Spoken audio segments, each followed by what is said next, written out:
Tired of staring at screens? Let audioread.com turn your reading list into a private podcast. With just 2 clicks, convert articles, PDFs, emails, or any text into audio you can stream in Apple Podcast, Spotify, or YouTube Podcast. Perfect for multitaskers, podcast lovers, and productivity pros. Use the web app, browser extension, iOS shortcut, or Android PWA to listen anywhere. No installation required. Highlight, upload, or forward content, and Audio Read does the rest.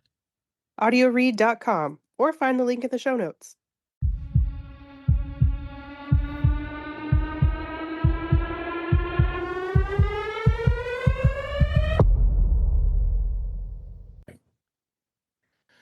Hi, I'm William, And I'm Kat, and that makes this Info on the Go. answering questions you want to know. So, Kat, I have a question for you before we get into this. Do you like maple syrup? Who doesn't like maple syrup? I know it goes good on everything, right? Maple bacon. There's a maple. Pancakes, waffles, biscuits. Well, I was gonna say there is a maple spam. No, thank you. There really is a maple spam. No, thank you. Um, I mean, and you can baste it on your ham. Now this is true. Little brown sugar, some maple syrup, absolutely. But Hmm. I like maple syrup too. But you have to really be careful when you're buying it. It's kind of like honey. There's a lot of fake honeys out there, and there's a lot of fake syrup. Absolutely. I mean, and if you get real maple syrup, a little bit goes a long way. A little bit goes a long way. I have gotten into a thing, and I know we'll probably do it somewhere down the line, but cane syrup, I love cane syrup too. There's a different, unique taste, but growing up in the South, there is nothing like cane syrup and real buttermilk biscuits. I lost you, You didn't know I? that no. Well, yes and no, only because like I've lived in the South the majority of my life, and I don't think I've really ever had cane syrup. What? Right. Oh man. All right. So food journey. Food. Yes. So is this going to be our first true crime episode? Yeah, and I think, You want me to yeah. redo that because you were talking? Okay. Do you want me to redo it or you want to redo it? Yes. No, I mean, it doesn't matter to me. Oh, okay. You So is want this our first true crime episode with fake maple syrup? I was talking over you. Try it one more time, and I'll shut up. Are you sure? I'm positive I'm going to shut Is this up. our first? Is this our first true crime episode because of all the fakes out there? I'm so sorry. Yeah, I think this is. And, let me see if I can set this up for everybody, okay? So, the air was cold and sharp in rural Quebec, the kind that smells faintly of pine and wood smoke. Inside a nondescript warehouse, row after row of steel barrels set in neat lines, silent sentinels guarding liquid gold. No alarms, no guards, just syrup. Lots and lots of syrup. And then someone, somewhere, was quietly stealing it. Did I do Yeah, pretty good on setting that up? pretty good, pretty good. Okay. In 2012, a quiet warehouse in St. Louis de Blandford, Quebec, became the unlikely epicenter of a massive criminal operation. So, what do you get when you mix organized crime, Canadian pride, and 10,000 barrels of syrup? Well, one of the stickiest heists in history. Over the course of several months, thieves siphoned off more than $18 million worth of maple syrup, nearly 3,000 tons from a strategic reserve managed by the Federation of Quebec maple syrup producers. Can you imagine? I'm picturing when you say siphoning off, I'm picturing with the little garden hose sticking in the barrel, like. Right, right. But we're talking freaking 3,000 tons of the stuff. That's a lot. That is a lot. This wasn't just a petty theft, obviously. It was a meticulously planned heist involving inside jobs, forged paperworks, and cat, guess what? The black market. Yeah. No, not the black market. I mean, we got sand, spam. Why not have maple syrup on it? Right. At first glance, it might sound like a punchline, but this syrup caper sent shockwaves through a billion-dollar industry that's tightly regulated and fiercely protected. It revealed the existence of syrup cartels. Yes, you heard that correctly. It exposed tensions between independent producers and the Federation, and highlighted how something as sweet and seemingly innocent as maple syrup can become a battleground for power, profit, and control. This wasn't just about stolen syrup. It was about the soul of a national treasure. So, really, to understand the gravity of the heist, we first need to appreciate the golden nectar at its center, Canada isn't just a major player in the maple syrup game, it's the undisputed champion. the undisputed champion, producing roughly 70% of the world's supply. Dang, that's a lot. That is a lot. Canada's syrup industry is worth over $1 billion, with Quebec alone responsible for more than 90% of the country's output. That's crazy. Right? This Yeah. isn't just breakfast, it's big business. Quebec's Foundation of Maple Syrup Producers, or the FPAQ, as you'll hear throughout this episode. So, at the heart of this sticky empire is the FPAQ, a powerful organization that operates more like a cartel than a cooperative. It controls production, quotas, sets prices, and enforces strict rules on how syrup is sold. Dang. R- Right. Producers must sell through the Federation, and those who defy it risk fines or being shut out entirely. It's a system designed to protect the industry, but it's also created deep divisions between independent producers and the Federation's tight grip. I mean, think about that. Like they have control over everything. One of the Federation's most fascinating tools in the Global Strategic Maple Syrup Reserve, yes, that's a real thing, If the maple syrup industry were a movie, the Federation of Quebec maple syrup producers would be the godfather. they offer protection, stability, and fair prices so long as you play by their rules. Producers who don't, well, let's just say they find themselves out in the cold. The Federation doesn't just control syrup, it controls how much gets made, when it's sold, and at what price. Wow, they really do control everything about it, right? Right. And every barrel passes through their hands. It's a system designed to keep the industry sweet and profitable, but it's also left some independent producers feeling trapped in a sticky web of regulations. And then there's the Federation's crown jewel, the Global Strategic Maple Syrup Reserve. Picture Fort Knox, but instead of gold bars, it's filled with towering steel barrels of golden nectar. Wow, I can actually picture that in my head. Right. Thousands of them. This isn't a tourist attraction, and you won't find a gift shop. It's an industrial vault designed to keep syrup prices steady no matter how good or bad the year's harvest is. Well, I mean, I guess that's a good thing because if they're controlling the prices, if you have a bad harvest, you're still going to make about the same amount of money because they're controlling the flow, kind of like what OPEC does with oil.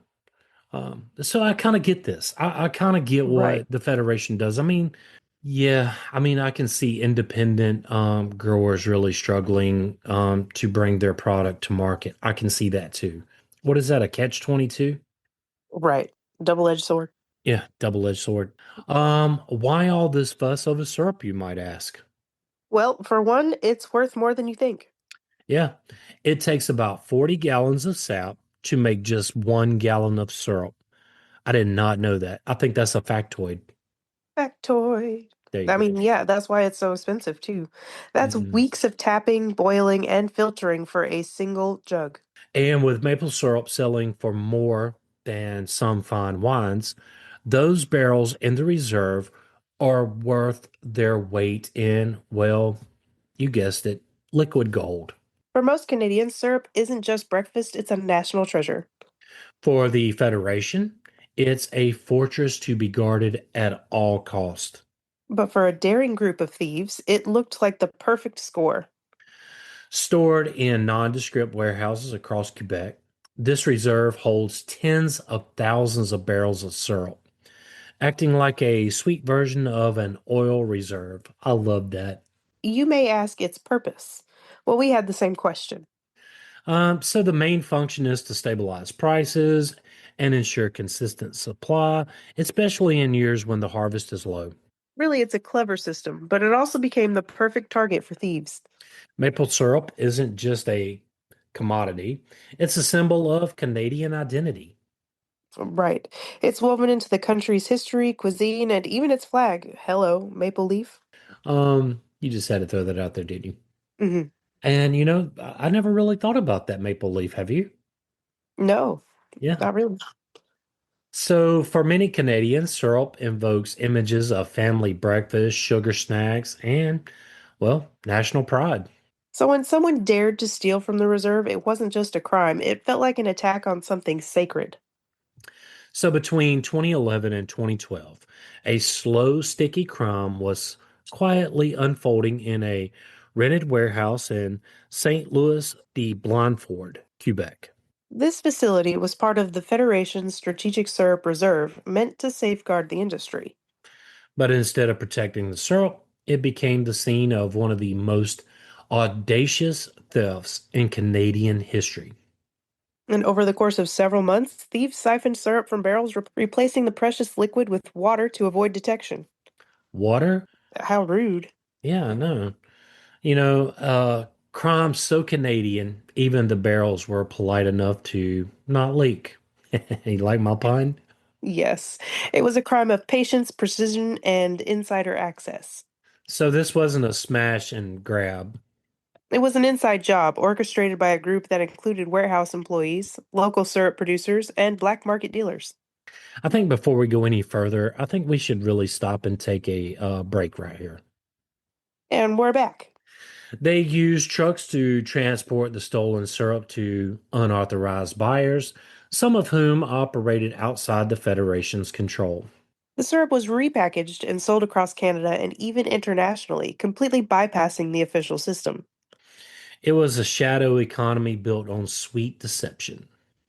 The heist might have gone unnoticed for much longer if not for a routine inventory check. Inspectors noticed something odd. Barrels that felt suspiciously light. Well, I mean, water is lighter than syrup, right? Right, it's, yeah, definitely not as viscous. No. When they opened them, they found water instead of syrup. The discovery triggered a full-scale investigation led by the Federation and the Sûreté du Québec, the provisional police. What followed was a months long unraveling of a syrup smuggling ring that shocked the nation. Once the syrup swap was discovered, the investigation kicked into high gear. It became a joint operation between the Sûreté du Québec and the Royal Canadian Mounted Police. Tracking maple syrup might sound absurd, but investigators used barrel serial numbers, shipping records, and even sticky residue trails to trace the stolen syrup through the black market. Man, that sounds kind of interesting, though. It was a forensic feat, like CSI, but with pancakes. Oh, you got to be punny too, huh? Hmm. At the center of the operation was Richard Valerat, a syrup broker with deep ties to the industry. Valerat wasn't just a middleman, he was the ringleader, orchestrating the theft and distribution of the stolen syrup. He recruited a network of truckers, warehouse workers, and rogue producers to help him siphon, transport, and sell the syrup. You know, you really got to be committed to follow this guy. Right. I mean, this is a pretty big heist. I don't know if we've said this, but this is a pretty big heist. It was a criminal enterprise built on trust, secrecy, and a shared disdain for the Federation's control. Eventually, Valerat was arrested and charged along with more than a dozen accomplices. That's crazy to me. Like, first of all, you got to get dozens of people to commit to committing a crime. Right. After a lengthy trial, he was sentenced to 8 years in prison and ordered to pay 9.4 million in fines and restitution, a sum that matched the value of the syrup he was convicted of stealing. 9.4 million. But the drama didn't end there. Valerat appealed his sentence, leading to retrial proceedings and an ongoing legal battles that dragged on for years. The case became a symbol of tension between independent producers and the Federation, and it exposed the syrup industry's underbelly to the world. The Great Maple Syrup Heist didn't just make headlines, it shook the foundation of the industry. The theft exposed vulnerabilities in the Federation's reserve system, leading to a loss of trust among producers and buyers alike. But, Kat and I had the question. So what if the thieves, what if they'd have got away with it? What would have been the shockwave? For starters, syrup prices could have gone haywire. The strategic reserve exists to smooth out bad harvest years. Take out nearly 3,000 tons, and suddenly breakfast, well, it's going to get a little more expensive. A lot more expensive. Yes. Pancakes, waffles, even your maple glazed bacon could have turned into luxury items. Wow. Luxury items. Right. In this day's economy, they pretty much are anyway. Yeah, you're right. Worse, you know, the heist might have inspired more black market sort brings. Imagine a quiet arms race of syrup smugglers sneaking barrels across borders in the dead of night. Forget diamond cartels. This would have been the Maple Mafia's golden age. And in a slightly more ridiculous alternate reality, The Canadian government might have doubled down on security. picture Mounties on horseback patrolling warehouse perimeters, syrup sniffing dogs at customs, and maple barrels guarded like crown jewels. Could you imagine trying to get into Canada and or out of Canada and not drugs? We're talking maple syrup, like Right. dogs trained to sniff maple. I mean, I know I'm making a joke of it, but like, what is it? 70% of the global market of maple syrup comes out of Canada. 90% of that come out of Quebec, where this crime took place. I can see, I can see how this could be staggering. This could have a devastating impact on the nation.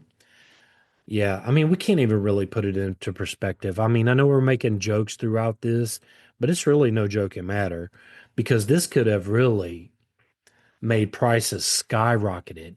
Because just think, if they had got away with this, they could have went and done it more. And then when they got to those reserves in those bad years and it was water, prices of maple syrup would have probably quadrupled. So thankfully the thieves were caught before any of that came true. Yeah. Yeah, I mean for real though. I love me some maple syrup. But the scare was enough to make the industry rethink how it protects its sweetest asset, In response, the Federation implemented tighter security protocols, including surveillance upgrades, improved barrel tracking, and stricter access controls. as they should, right? Um, Right. so the syrup reserve, once seen as a fortress of stability, it had to be reimagined as a high stakes vault. The story exploded into a media frenzy. Ooh, I can't wait to hear about this yellow journalism, right? Right. News outlets around the world covered the sticky saga, and the internet did what, well, the internet does best. It turned it into memes. Yes. Headlines like Canada's Sweetest Crime and Sticky Fingers dominated social media. Well, many laughed at the absurdity of a syrup heist. Others recognized the deeper implications. This was a serious crime with real economic consequences. The blend of humor and gravity made it one of the most talked about Canadian stories of the decade. In the wake of the scandal, the Federation and syrup producers, well, they took action. Inventory systems were modernized with digital tracking and barcode scanning replacing outdated methods. There was also a push for greater transparency in the syrup trade, giving producers more insight into pricing and distribution. I think that was a plus that came out of this. You think about it, you're giving producers more transparency into the price that they're bringing to market. I mean, coming from a farm, I can understand, I can honestly see how this would be a huge benefit to syrup producers in Canada. The heist became a catalyst for change, forcing the industry to evolve and protect itself from future threats. Um, There's something irresistibly surreal about a heist involving maple syrup. It sounds like the plot of a quirky indie film, but it was real money, real crime, and real consequences. That contrast between the wholesome image of syrup and the gritty reality of organized theft is what makes this story so compelling and why we really wanted to do it. It challenges our assumptions and reminds us that even the sweetest things can have a dark side. Beyond the headlines and humor, the heist revealed serious vulnerabilities. It showed that even niche industries are not immune to organized crime, especially when valuable commodities are involved. It also underscored the importance of oversight, transparency, and regulation in commodity markets.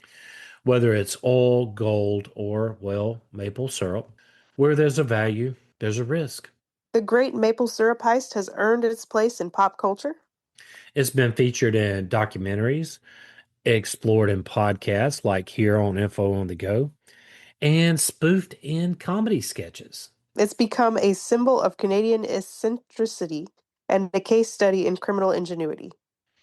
And while the barrels may have been drained, the story continues to flow. Sweet, sticky, and, well, unforgettable.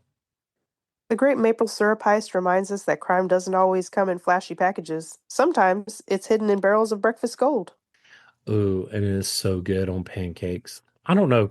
Are Mhm. you a pancake person or a waffle person? Pancake. Pancake? Solid pancake. I love a good waffle. Now, good waffles are good waffles, okay? But pancakes hold a sentimental value to me. So, Same. That was one of the first things that I really learned how to cook by myself mm, was me pancakes. too. So, Me too. My papa taught me how to cook pancakes. but I do love I've, pancakes. I make pancakes all the time. right. Well, I have finally figured out how to perfect a cinnamon swirl inside of a pancake. Okay, sounds like you're gonna have to teach me that trick. It is epic and it's delicious. And you almost don't need syrup. Almost. All right. It sounds like we're gonna have to do some FaceTiming. Right. Right. All right. So where do we leave off on this? What started as a quirky tale of stolen syrup unraveled into a story of deception, power, and reform. It's a sticky reminder that behind every commodity there's a complex web of trust, control, and vulnerability. I would agree 100% with that, no matter where you go. I guess that's about it. Oh, wait. You know what?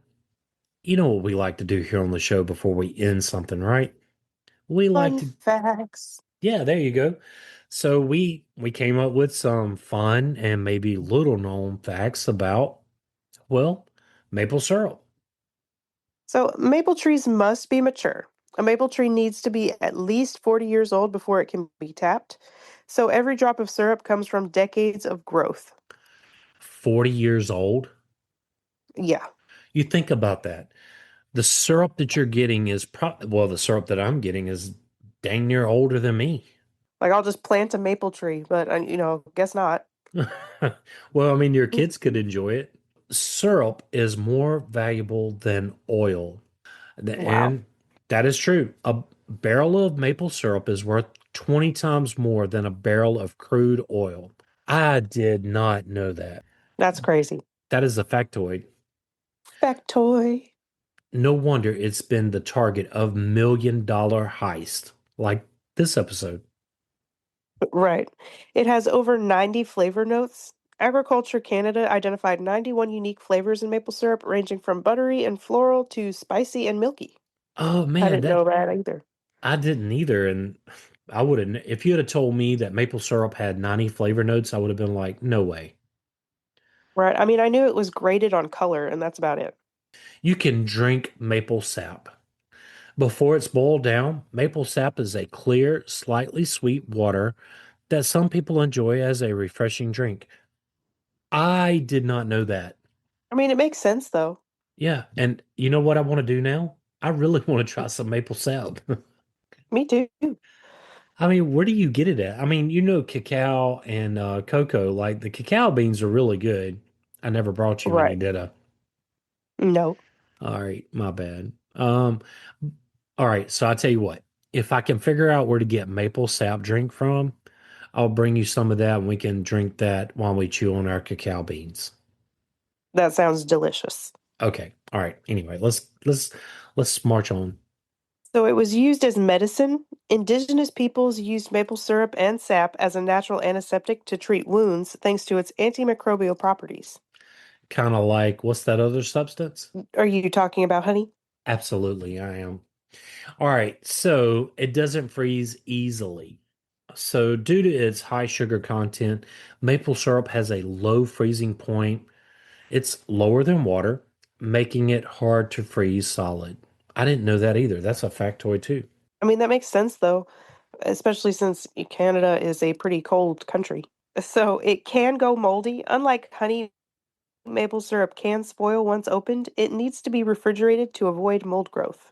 I never really thought about that. Did you? No, but that explains why you have to keep it refrigerated. Um, Maple syrup, well, it's packed with nutrients. A quarter cup of maple syrup contains 100% of your daily manganese plus significant amounts of zinc, calcium, and riboflavin. I didn't know that either, which is pretty awesome. I thought it was Yeah, just sweet. I mean it is sweet and it's sweet to eat and it's a sweet treat that's kind of healthy for you. Right. So it is safe for dogs in moderation, like everything. Maple syrup contains minerals like manganese and zinc that are beneficial for dogs, though too much sugar is still a no-no. A no no. Fake syrup is everywhere, and I do mean everywhere. Brands like Aunt Jemima and Mrs. Butterworth, they're not real maple syrup. They're mostly corn syrup with artificial flavoring. So they're not only not maple syrup, they're not cane syrup either. Right. So only 3 maple species are used for syrup, and out of 13 maple tree species native to Canada, only sugar maple, black maple, and red maple are tapped for syrup.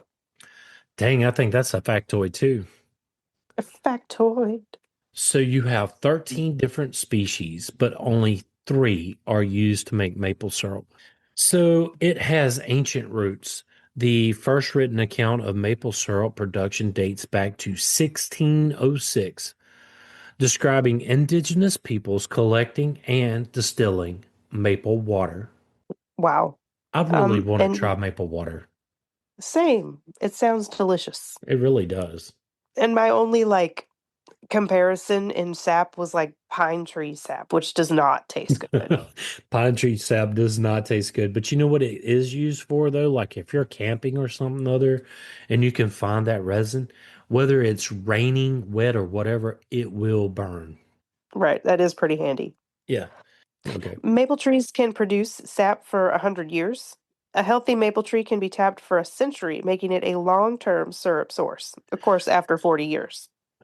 Man, 100 years. So the maple syrup, think about this. So the maple syrup that you're consuming could be older than you. I mean, it could have, Way older. yeah, well, it could have come from the tree that's older than you. Let me rephrase my statement. I mean, 100 Well, years? for sure older than me. I'm only 30. Yep, yeah. Maple trees that were planted in 95 are not producing maple syrup yet. No, and the ones that were planted the year of my birth, well, they are producing, but they still got a long way to go. They got longevity. For our first true crime episode, I thought this was pretty fun. This was pretty fun. I I mean, liked it. I would have had, never thought that maple syrup was such a lucrative business. I never would have either. And I don't even know where I stumbled upon this. And I looked at it and I was like, maple syrup heist? Like, no. And then the more I got into it, the more I realized, wow, this is quite fascinating. It has opened so many doors Right? for us to do, like, um, I guess how maple syrup is harvested. I don't know. Like, we could do something on that somewhere down the line. Absolutely. Anyway, Well, Kat, that's all I got. I was just gonna say thank you for doing this. I know you're not feeling that well, so I know I want to say thank you, and I'm pretty sure our listeners do too. Yeah, my apologies for my crappy vocals right now. But Yeah, that's the pretty show much all must of. go on. Yeah, the show must go on. If you would Yeah. like to support this podcast, tell a friend and help get the word out. If you would like to help us keep the show going, you can do so at Patreon. You can find the link in the show notes. William and I want to thank you for listening. Yes, thank you. Join the Facebook group at Info on the Go, Share with us your show ideas or join the conversation. right? Or ask us a question. Subscribe and follow us wherever you get your podcast. It helps others find us. Absolutely. Send us a text using the link in the show notes or leave a review. Email us at, infoonthegopodcast@gmail.com. and yes, that is all one word. Till next time.